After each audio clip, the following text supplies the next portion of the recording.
the trial of FVS, Football Video Support, this modified coaches challenge version of VAR that's been implemented. And I think it took about 40 minutes for us to see its first use on Friday. There were many more across the week. What did you sort of make of its announcement, and what did you make of its implementation? Yeah, so it's important to know where we've come from in terms of, Football Australia and FIFA and doing this trial. So we'll remember that Australia has always been kind of front of queue in terms of running these tests for FIFA. FIFA really like it as an area. They rate Australian officials very highly. The A League was one of the first men's professional leagues in the world to have VAR as well. Clearly this competition was selected as a good place to trial FVS as well. We've only seen it at a couple of third tiers around the world and some FIFA underage competitions. So this is really a step up, which is cool for the competition. The clubs were really on board with it, really positive. And I guess it's important to note the reason this exists is to have some level of video support, as it is aptly named, for games that are not streamed or broadcast or have available finances to the level of VAR. So it is essentially VAR Lite Edition. We have our little FVS screen to the side of the pitch with an operator. And then obviously the teams have these challenges as a way to activate that review. Now, coming in at that angle of, it's a lower cost than VAR is great. It gives more accessibility. Teams love it because they don't want games to be decided by critically wrong refereeing decisions, which I think is good. But there's also this completely different element where the fact that we're spending less money necessitates the idea of coaches having the reviews. And I think that's actually the more interesting conversation is the fact that the teams get to make their reviews instead of the referees just watching footage and deciding this appears wrong to a clear and obvious level, and therefore we're going to review the decision. And I come at this from a place of officiating where I think it's very beneficial in terms of the relationship that the teams have with referees themselves. And we saw a little bit of this in the championship this week. It is something that takes time. But from someone, and if you're a listener to the main Ramble Australia podcast, you'll know that I have experienced officiating in a different sport, field hockey, but in a sport where we do use team referrals in high level competition. And I can say, as someone who has officiated those matches, what it does to the relationship of players and referees is it requires both parties to have a little bit more humility when you're talking to each other and when you're actually interacting on the field, because the knowledge that, if a referee goes in either too arrogant or too overconfident about a decision they've made and it's wrong, there is very quickly going to be some feedback for you. And then if you are wrong, you're going to lose the respect and the trust of the players from the rest of the game. And if, from a player's perspective, the buck always comes back to, okay, well, would you like to review? And obviously there's the mechanism of going to the coaches, as the coaches hand it to the fourth officials. But essentially, if you think I'm wrong, you can review. So I think over the long term, when players get used to this system more, it's going to actually enhance the relationship between players and referees as well, which I think is really critical and really beneficial. And it also means that games don't get decided by really blatantly wrong calls, which I think is great that Football Australia have organised this to happen. Obviously, it's not as simple as just saying we're going to do this. They had to organise sponsorship for it. They had to make sure the planning and the referees were trained to do it as well. And then the teams get to benefit from a game of football where more of the high, impact decisions are made correctly. So I think it was a big success. I think it has a lot of, reasons for optimism moving forward. And I think it's great that the Australian Championship has this system available to them. Yeah, maybe I'm gonna expose myself as just a perennial cynic here, and just a real ostrich style head in the sand operator who doesn't like any form of change. But I was a little skeptical, cautious when this was first announced, just owing to the fact that, and I look personally, I think this is still a valid position on some levels, that part of the allure of NPL football for many people is its imperfection, right?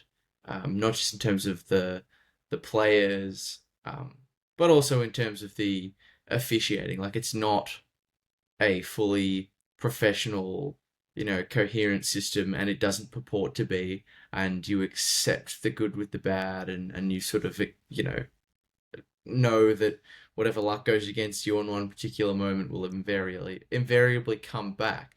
And I kind of came away from the first 6 weeks of the championship thinking that that was part of the allure to this competition as well, as distinct from alternatives, and sort of thought, why would you want to sort of manipulate a product that is seemingly already functioning quite well and add something to an ecosystem that where it isn't necessarily, I don't know if valued is the right word, but I guess the point is I'm trying to make is we went through 6 weeks of this competition, and I don't think, happy to be corrected, that I heard anyone who was watching the competition going, you know what this needs? It needs video review.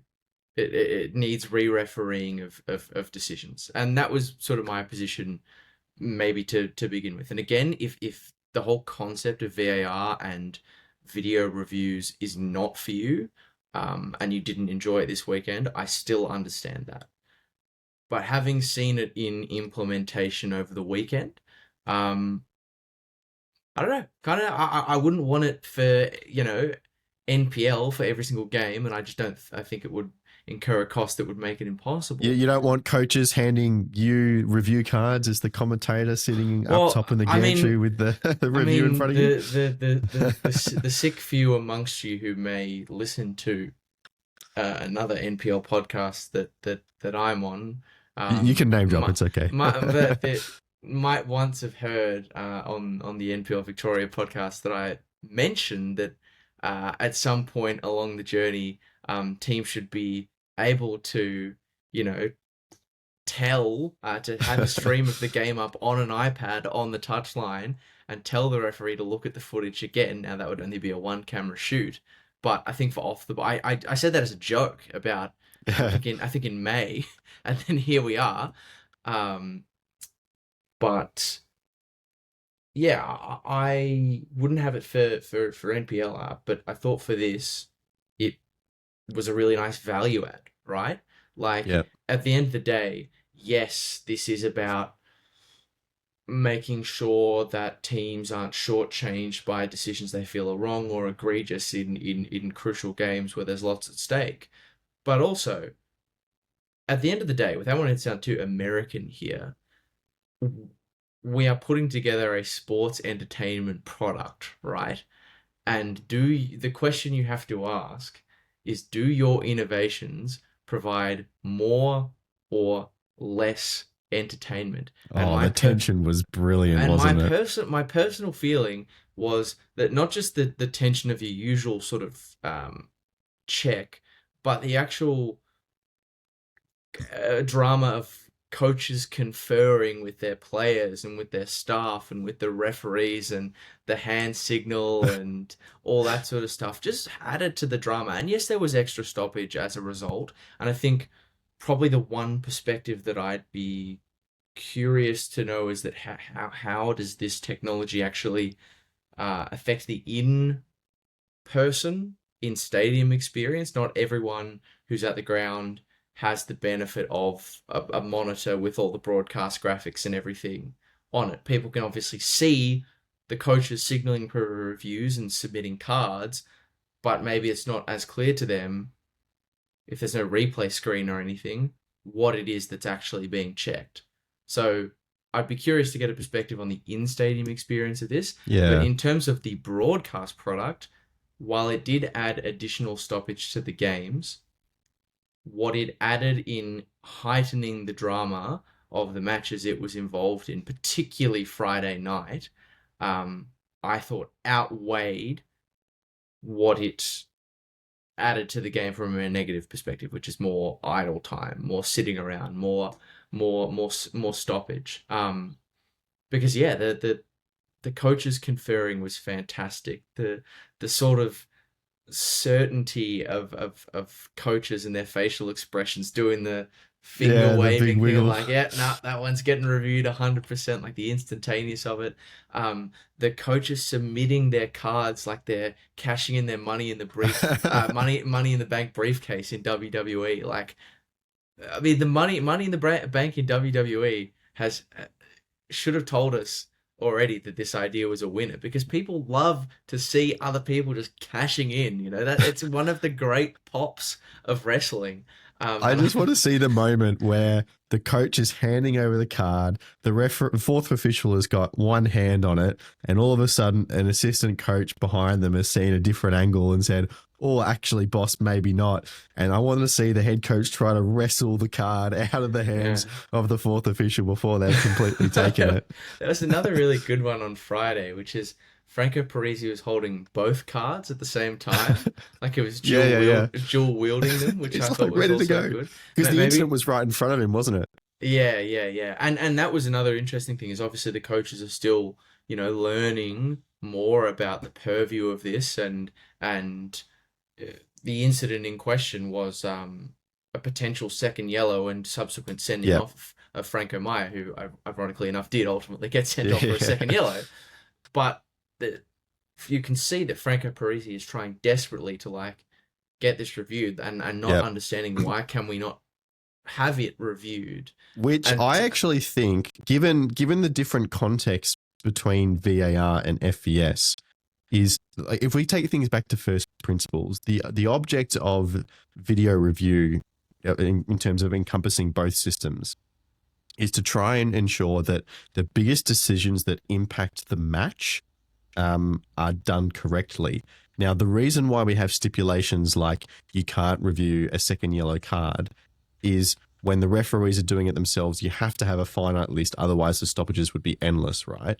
But for FVS, the stoppages are limited by the number of reviews that the coaches get.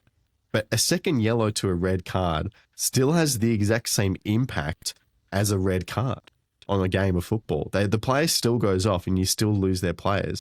So I think there's actually a very strong argument to say if the coaches believe that it should be a second yellow and it's high impact on the game for a red card, perhaps they should be able to review that in FVS. I don't know. yeah, I think it's good food for thought. And I'm sure if you ask Franco Parisi, would I have preferred Franco Maya to be sent off 30 minutes earlier, when we were still inside the 90, I'm sure he would probably Mm. have said, yeah, absolutely. Um, and yeah, that was an interesting one. Um, yeah, there were other sort of when the equalizer does go in, you can see that James Hilton is asking for the review card to be played. Of course, uh, initially I thought it might have they didn't play the card in the end, and initially I thought it was because Anton Mlinaric went over to explain that the player was onside and don't waste it or whatever. But then, of course, every goal is being checked, so there's no Yep. opportunity to play. I realised after the fact that there would have been no opportunity. The goal would have already been checked for those sort of situations. But yeah, all the sort of we want to see more emotion, more people, right? Rather than just mechanical footballers with no Yep. emotion. And I think where you get a lot of your emotion in a game of football is on the sideline. And where this differs from VAR is that because of the nature of the coaches having to submit it and everything, we just get more sideline. We get more of Mm. the emotion Yep. behind this as opposed to just like the invisible presence of VAR, I think harms its reputation, right? Because it has this almost like boogeyman effect over a Yeah. Yeah. fixture of football where you're like, ooh, is it, there's a VAR check. What's Yeah. gonna happen here? It could be And there's bad. no involvement from the teams and the players, which is what people are there to see. Yeah, and if they're in the stadium, they may not, unless they've conferred with the fourth official, know what is being checked initially or be able to see the incident in their own right or something like that. So it kind of hangs over the footballing fixture, whereas this, it's not like a ooh, like scary kind of is the Halloween monster gonna pop up out of nowhere? You're like, oh, are they going to submit the It's on card? There's them. like an Yeah. instantaneous tension. So yeah, look, I would be happy personally for it to be limited to knockout games. Like I think I don't know where FA see this technology going in the long term. There's obviously a discussion about, potential implementation in the A-League women, for example, Yep. and whether or not they see this as being a mainstay of the championship. But even if it was just for knockout games because of the five camera constraints of the technology, or needing an extra amount of cameras for that sort of stuff, I'd be quite okay with it being limited to just these fixtures. But yeah, I thought it was a good addition, and I take this as proof that I'm not too proud to admit when I think I've got something wrong, and I think I got something wrong. So bravo to those who were involved, because to turn that over so quickly, um, especially given the clubs only found out on, I think it was Monday, Tuesday, the week of, having to explain to them how Yep. it worked, having to integrate it into the broadcast. Um, it was a lot of work to do, and the fact that it went off seemingly without a hitch this weekend was, yeah, big credit to all those who are involved. For sure. Yeah. And I think, like what you said, game moments of importance in games that are importance, right? So get the penalties, get the red cards, get the goals correct in those big knockout games. There was even talk about the Australia Cup, right? I'm sure Heidelberg would have loved to have this system on offer in the opening minutes of the Australia Cup final this year. So those big moments, again, I agree. I don't think we need it in regular season games, and probably not the NPL either. But for those big games where the importance is heightened, I think it's had a pretty good start.